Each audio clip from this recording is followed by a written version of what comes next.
R.I.P. Young Dolph, man, and whole lot circulating around that. Everybody comes to the internet with their speculations and all that, and I don't want to even get into any of those things, but I know we were on live the other day, and while it was happening, and I got a notification or I got a text message from my homie. It was like, then it got Dolph, and I was like, dang.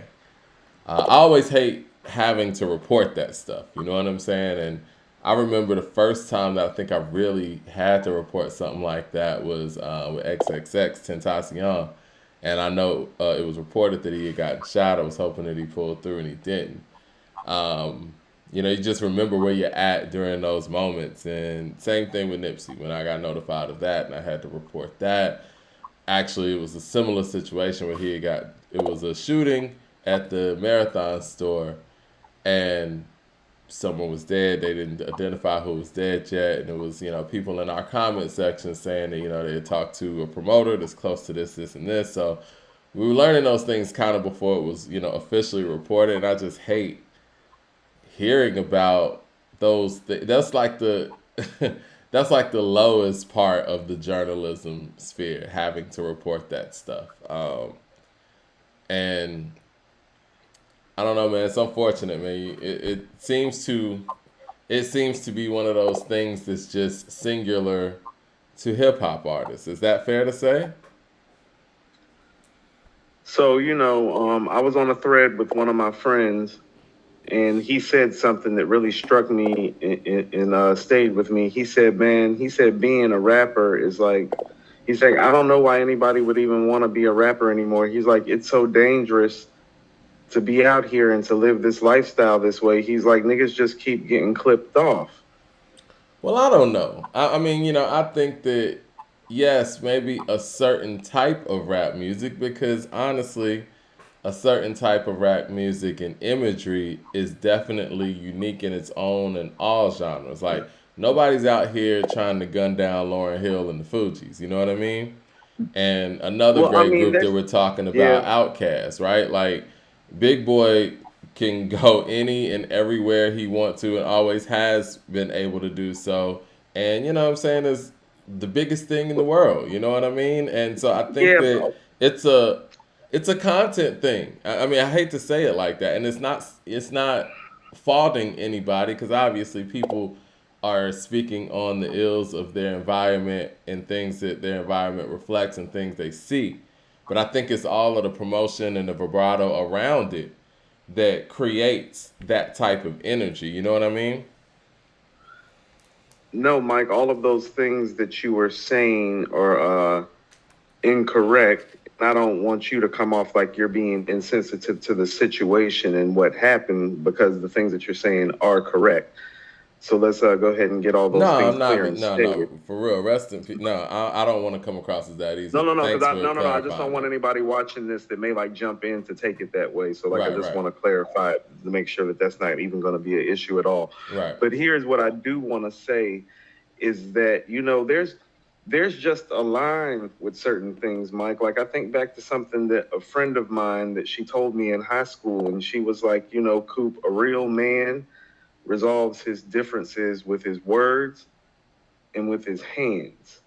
And so when I see the manner in which this happened, I think that's the part that really like strikes a nerve too, kind of in the same manner that it did with Nip. It's like, dude was probably going to get cookies for his kids. Right. You know what I'm saying? And so it's like, well, if you got a problem like that and he's putting himself in a circumstance like that, it's like, I mean, Mike, you know me, if I got a problem with somebody, like, and I see them, like, I'm going to say something to them. Like, I'm not going, you know what I mean? But And like so you I guess, said, as adults, and not to cut you off or anything, but as adults and as grown men, should be able to settle your differences in a whole nother way. And if you just don't rock with somebody, stay away from them. You know what I'm saying? Like coming to get I mean, somebody, that's something different. yeah, and and it's like you were saying, and I know I was like offline for a minute, but when I jumped back in, you were speaking to like just speculation, and that's one of the unfortunate things about when something like this happens is because of the bravado and because of the things that you speak of and the portrayal and this, that, and the third. Just the speculation of it just, rages such a fire. And, the media has to be careful as to not to contribute to fanning those flames, because Right. in this community, we've been guilty of that as well. So it's like we have to be mindful, like two wrongs don't make anything right. And so the media needs to be mindful of all the speculative things being said right now until there's some clarity, Right. and really need to be mindful of the fact of, like, let's focus on Dolph and the fact that, if I'm not mistaken, did he own all his publishing? If I'm not mistaken, he owned most of, if not all his publishing. Well, I don't know anything about that because again, it's even with I'm him pretty and Soldier certain. Boy, that whole back and forth with them was based on some silly stuff where Soldier was saying that he was an independent artist, or or Dolph said he was an independent artist, and Soldier Boy said no, you signed to Empire Records and this and that, and I Empire is mean, distributed through Universal, so I mean, regardless, these are people providing for their families. that doesn't necessarily mean that he doesn't own his publishing, though. Yeah.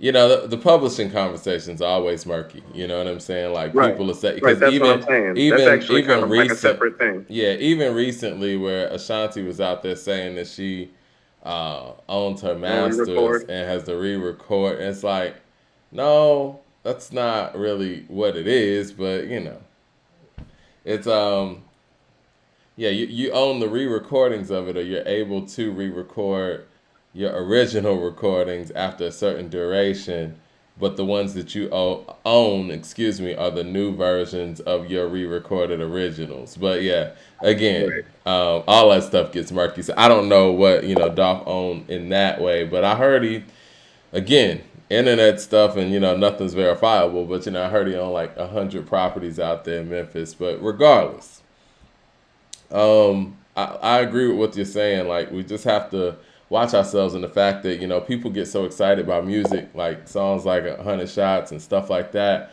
that the vibrato starts to spill over into other people who might not have anything to do with anything, but their names get brought up. You know what I'm saying? And it's like, let's sit there and let the situation materialize before we speak on those things. But one thing is, I mean, even with the Breakfast Club interview that Soldier Boy did a week or so ago, it's like when people get all riled up and going at folks and stuff, we're entertained by it, but it needs to be simmered down in a way that nobody is put in a bad situation, or it doesn't incite other people who have nothing to do with anything to want to interact in that way. You know what I mean? No, no, no, no, no. I totally get you. Shout out to Miss Amelia. She sent us a super chat for €4 and 49 cents. She said, "That's the best. This is the best hip hop podcast show. Keep up the great work. Will your Thank yearbook you. include a dedication to those who passed?" Definitely. We did that in the previous yearbook, the 2020 yearbook. Y'all can go check that out on Amazon. But yes, we'll definitely do a dedication to the people we lost in 2021. Go ahead, Coop. I'm sorry. You were about to say something. No, no, no, no, no, no, no, no, no. I mean, I just think about, like, all the things that can be done to prevent situations like this when situations like this occur. So it's just sad to me overall. Yeah. I don't have too many words about it, and I really don't want to say too much because we don't know too much other than what we've seen, and what we've seen has all just been unfortunate and sad, unfortunately. Well, yeah. It's one of those things though, like we were saying offline, or like I was saying offline. I mean, you learn from history, right? And I think that again, the media and vibrato and what we do here is very important. And the information that people get, misinformation that people might get, or just the again vibrato that is echoed through this thing. I mean, I always think when it comes to Big and how he handled certain things after Tupac was murdered, it was like, I think Big could have moved a little different, and it could have possibly been a different outcome. Just some of the raps that was on Life After Death, going back to Cali stuff. I mean, I not mean, everybody is taking that. No, not everybody took that well. You know what I mean? no, I mean, but that's what I mean is that like, but when you're being fueled by your team, when you're being fueled by the media, Hmm. like like the shit literally can get out of your hands to a Oh yeah. degree, and people don't understand. Like, man, I tell people impartation is like a strong thing. Like you can be the strongest person in the world, but like when you're around it, when you're living it, when people are telling you that you should live it, when everybody like is bigging you up to, yeah, it can take a hold. It's Yeah. real. I mean, because I remember being, younger, being a kid basically, and Tupac would always talk about, man, it's the media, it's the media, it's the media. And looking back on it, I see exactly what he was saying. Like, he was like, look, this is just a problem between me and another person, not a coast and a whole other coast. The media Right. fueled that, and they took a lot of his vibrato and, rightfully so, some of his individual anger and made everybody feel that way, the way it was portrayed. And those are the things that, again, especially since we have a clearer line of communication now with the internet, those are things that we need to prevent from happening. And it was just certain stories that were out there that weren't verified, that whoever is out here spreading that knew it wasn't true is willing to spread this that could cause more issues. And I think that's not cool. You know what I mean? Yeah, it's never cool when it goes down like that. Never. So, but yeah, rest in peace, Young Dolph. And I mean, it's and unfortunate. this is what I mean about how and look how quick it turns. Like Soldier Boy was on, what was it? What was he on, He Mike? was on the Breakfast Club last week. Was the Breakfast Club last Yeah. week? Yeah, and he made some comments, Yeah. that were a little unsavory at the time. And I mean, you and I mean, and it's not like, and you rarely get upset about anything, Mike, but you know what I mean? You were kind of like, yo, like they kind of like egged into that. Like you said it before anything even happened to Dolph, Mike. You Yeah. didn't like it. You was like, I don't like how they kind of like played that up. Like it's cool to talk about that, man. Like, Yeah. but yeah. Yeah, I mean, So and Soldier now and Boy, now all of Soldier a sudden Boy. the media wants to respond and Soldier Boy is like off this ticket, and it's like, oh no no no! Literally a week ago it was okay.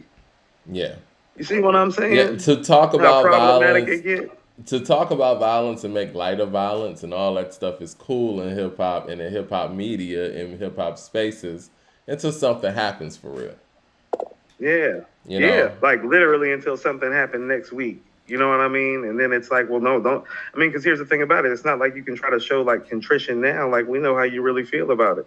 I'll give Charlemagne credit on that Breakfast Club interview. He did say like, "Look, man, we don't need all of that." You know what I'm saying? And Angela Yee did too. I know DJ Envy was the one that asked him like, "Yo, what's your issue with Dolph?" So I guess with Soldier Boy being on their program, they had him on there because Kanye was on Drink Champs, right? So that's why he was on. Right.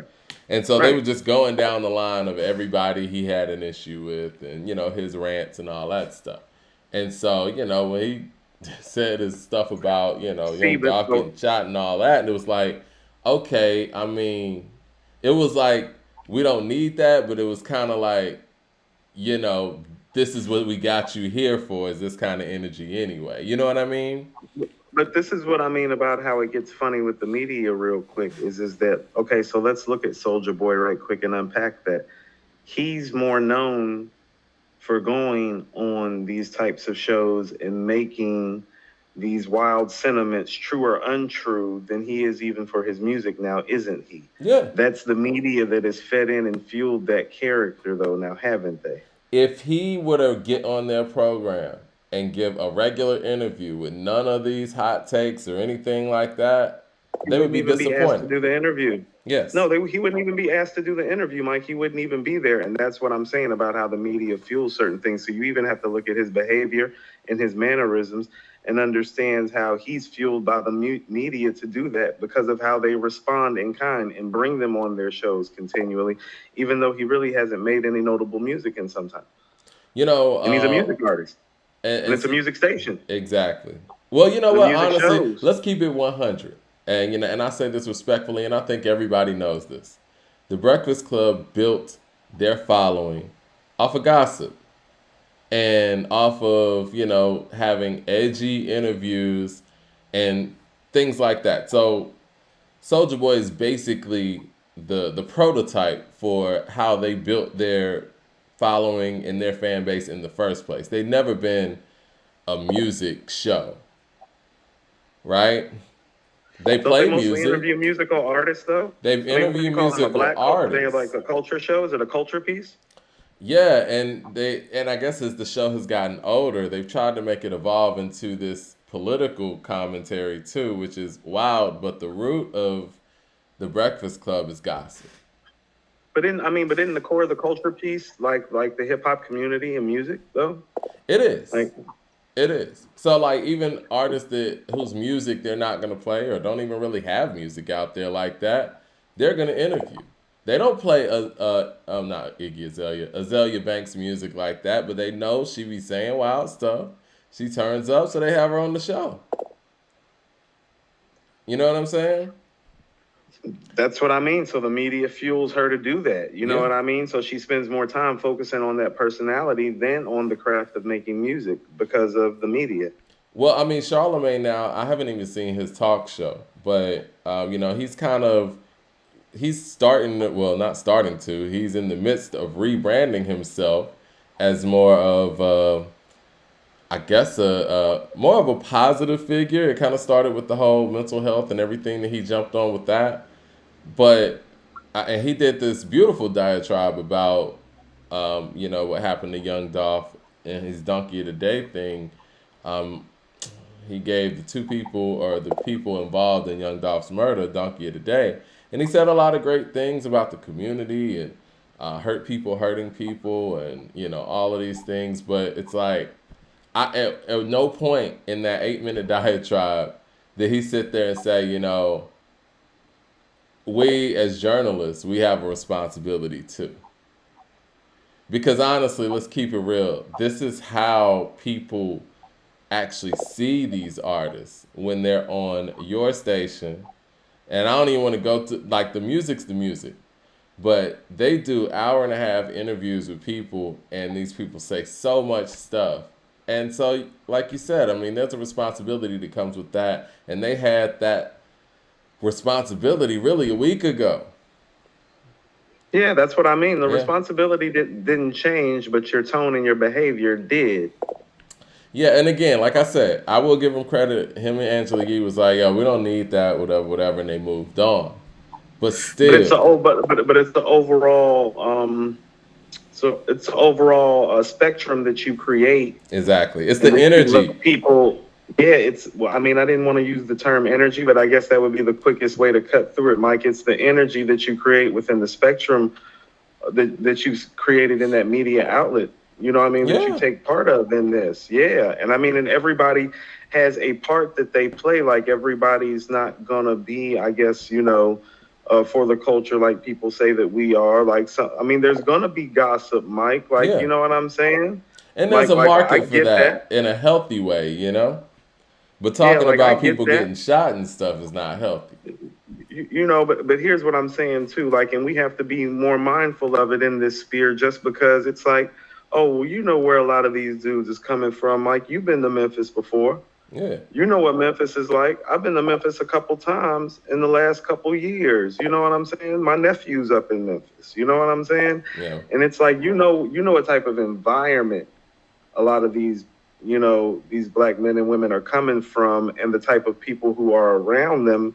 And if we're going to be, in the media spectrum and portraying these guys' lifestyle, we have to be mindful of how we portray it because of everything that comes with it. And we know what the everything is. And so, yeah, there's a responsibility because it's not like we don't know. yeah. And there's a responsibility to act on these things before anything happens. We love diss records. We even talk about the best diss records and all that. But I mean, we were just talking about the Pusha T and Drake last week. That wasn't going to any of those points. It's just like, what MC is better in, what I'm saying, which sphere. than the other, or who Yeah. came with the better Yo, record and all that. But sometimes when it comes to, you know what I'm saying, certain sectors of hip hop or certain sectors of the subgenre, it ain't even about rap skills at that point. It's about something else. And that's when you don't fan those flames, you know? hey, Mike, I can't remember who it was. Pusha T did an interview a few years ago, and it was either, I think it was either Baby Wayne or Drake, but he was on an elevator with one of them while they were like going to the same event. I think he He said it was was like, no, we were, Birdman, I believe. Yeah. I think it was Baby. I wanted to say it was Yeah. Baby. He was like, yeah, we were just on the elevator together. They were like, what? He was like, yeah. He was like, don't be believing this, like, this circus shit that you see pretty much. You know what Right. I'm saying? But see, that's the thing though, Coop. What do people think this is? You know what I'm saying? Like people look at this stuff from their lens like it's a movie or something. Like you're watching Power or something. You know what I mean? And it's not. You know what I'm saying? These are real life people doing real jobs. They go to the studio, they perform, and you know what I'm saying? Like I don't know what people think this is. Like you think that when another I mean, grown man, these guys are like literally in their 30s, 40s, and 50s. You think that when they see these people in public, they're just gonna start swinging on them or something? What do you think's gonna happen? Like you think a big shootout's gonna happen or something? so here's the thing about it, and that's what I mean is that like I think some people think it's like you understand these guys are living a lot of the time like the way that you live, just more financially well off in terms of day-to-day things that they have to do sometimes. It's like that's what I mean is like sad about the Dolph situation. It's like, Mike, I got a kid. You know how many times I done ran out to grab my kid like something sweet right quick. You know what I'm saying? But Yeah. like, hey, you want to go run and get some ice cream? Like Mike, the first thing that I thought when they was like he's going to get some cookies, I'm thinking, thank God his kids didn't go with him. No, for real, for real. Yeah, For real, for real. that's sad, man. But you know what? What would I think my favorite Dolph song might have been "Preach," but I'm biased to that whole "I'm the Man" kind of remake that he did. "Get Paid" was my shit too. He's done a lot of stuff, and he meant something to a generation that was younger than us, He was the too. next You know what I generation mean? of Memphis, and you know I fuck with Memphis rappers like all day. Of Like, course you do. yeah, Yeah, yeah. I already know how you feel about yeah. Memphis rappers But yeah, and so he was kind producers. of like that next wave of it, He and was the next wave of it. yeah, I think he was the one. I think he was the one up from the next generation of a crop of rap artists that came out of Memphis that stood out the most. Definitely, right, because wouldn't you say that's pretty? 3-6 is so, I guess they're kind of like the outcasts of that city, not outcasts in that sense, Definitely. but like outcasts is to Atlanta. But Yeah, Memphis still got definitely. Skinny Pimp, Memphis still got Player Fly, and I'm going way back with this. But even in like Play current a fly, generation, Mike. yeah, Ooh, Player Fly is a legend. But yeah, it's just so much that Memphis has, and each generation they were kind of able to take that Memphis thing and do their own thing with it. But yeah, I think he was a big part of a whole nother wave of that. Because I think Yo Gotti kind of is that middle piece, right? Like he's that middle piece he's the after three. connecting. Yeah, Yeah, he's that connecting. Yeah, he's the transitional guy after yeah, 3-6, and then like Dolph is the next guy, but Gotti kind of made himself into his own thing too, where it's like he's Memphis, but he kind yeah. of put himself all over the map in a really like a In good a Rick way. Like Rossish kind of way, like Rick Ross did with yeah, Miami. he spread himself around more so I think than any other Memphis rapper that came before him and kind of showed the next generation how to navigate the waters, but kind of keep the sound alive.